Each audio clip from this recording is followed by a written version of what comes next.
तुम्हारी तो औकात ही नहीं है कि तुम किसी भी ड्रैगन को वश में कर सको। राजकुमारी प्रियंका अपने ड्रैगन पर बैठकर राजकुमार क्षितिज का मजाक उड़ा रही थी। राजकुमारी प्रियंका के शब्द तीर की तरह क्षितिज के दिल में चुभ रहे थे। राजकुमार क्षितिज अपनी गर्दन झुकाए चुपचाप सुनता रहा। तभी उसकी बड़ी बहन अमृता आगे आई। क्या तुम जानती हो तुम किससे बात कर रही हो? 10वें स्तर के शक्ति का मालिक, नवांगन साम्राज्य के भावी सम्राट राजकुमार क्षितिज है ये। लगता है तुम दोनों मुझे हंसा हंसा के मार डालोगे। ये लाचार इंसान और 10वें स्तर के शक्ति का मालिक, ये तो 0 स्तर का 5 साल का बच्चा लग रहा है। उसकी ये बात सुनकर अब अमृता भी चुप हो गई, क्योंकि उसकी बात सही थी। राजकुमार क्षितिज 10वें स्तर के शक्ति का मालिक था, लेकिन अब वो बस एक 5 साल के बच्चे की तरह बन गया था। उसकी सारी शक्तियां 0 स्तर पर आ चुकी थी। और भावी सम्राट, वो भी नवांगन साम्राज्य का। वो साम्राज्य बचा भी है। अग्नि ड्रैगन ने तो उस पूरे साम्राज्य को जलाकर राख कर दिया है। तो ये आपके सम्राट किस पे राज करेंगे? कोयले के ढेर पर। प्रियंका और जोर से हंसने लगी। उसके साथी भी अमृता और क्षितिज पर हंसते हुए वहां से निकल गए। मुझे तो अपना ड्रैगन मिल गया, मैं तो चली। तुम दोनों भी निकल लो, तुम किसी ड्रैगन को वश में नहीं कर पाओगे। अमृता कुछ कहना चाहती थी, लेकिन क्षितिज ने उसे रोक दिया। प्रियंका अपना ड्रैगन लेकर वहां से निकल गई। मुझे क्यों रोका क्षितिज?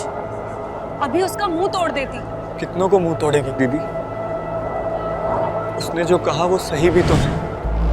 हमारा पूरा साम्राज्य, हमारा पूरा परिवार उन 2 ड्रैगन्स ने जलाकर राख कर दिया। अमृता को वो दिन याद आया। कितनी खुशी का दिन था। अमृता की सगाई थी। महाराज नरसिंह ने पूरे नगर को दावत दी थी।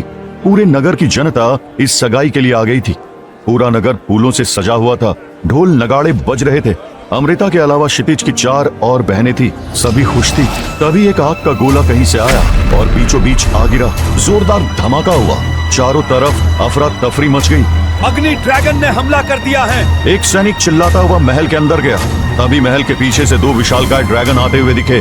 उनका शरीर ऐसा था मानो वो आग से ही बने हो। सभी की नजरें उन 2 ड्रैगन पर पड़ी। तभी उन दोनों ड्रैगन ने एक साथ फुंकार मारी। दोनों के मुंह से आग के गोले निकले। आग के गोले जिस जगह पर गिरे वहां धमाका हो गया। महाराज नरवीर सिंह अपनी तलवार और कुछ सैनिकों के साथ लड़ने के लिए जाने लगे। तभी क्षितिज भी अपना भाला लेकर साथ में आने लगा।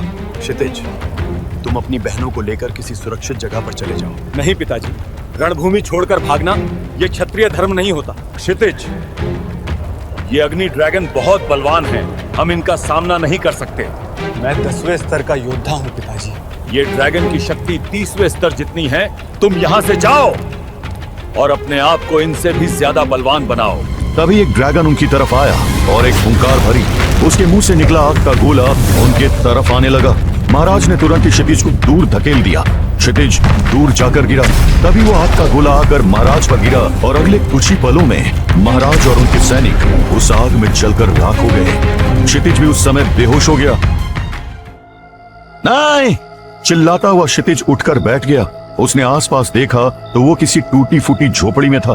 उसे कुछ समझ नहीं आ रहा था कि उसके साथ क्या हुआ। और वो आग बरसाते हुए अग्नि ड्रैगन वो कहाँ गए? तभी उसकी बहन अमृता अंदर आ गई और उस टूटी पलंग पर बैठे अपने भाई को देख आगे बढ़कर उसे गले लगा लिया। मेरे भाई, आखिर तुम्हें होश आ ही गया। क्या मैं बेहोश था? हाँ, उस दर्दनाक हमले के बाद तुम 1 साल तक बेहोश थे। क्षितिज ये सुनकर हैरान था। तभी उसे अपने परिवार की याद आई। वो इधर उधर देखने लगा। दीदी, पिताजी कैसे हैं? हमारी बहनें, जीजा जी, वो सब कहाँ हैं? अमृता की आंखों में आंसू जमा हो गए। कुछ नहीं बचा क्षितिज, कुछ भी नहीं। पिताजी, हमारी बहनें और हमारा पूरा नवांगन साम्राज्य जलकर खाक हो चुका है। क्षितिज की आंखों में दर्द के आंसू थे, लेकिन कुछ ही पलों में उसकी आंखें गुस्से से लाल हो गई। मैं हमारे परिवार को इस तरह खत्म करने वाले को नहीं छोड़ूंगा।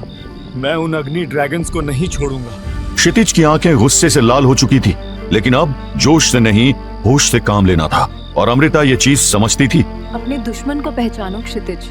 अग्नि ड्रैगन हमारे दुश्मन नहीं है।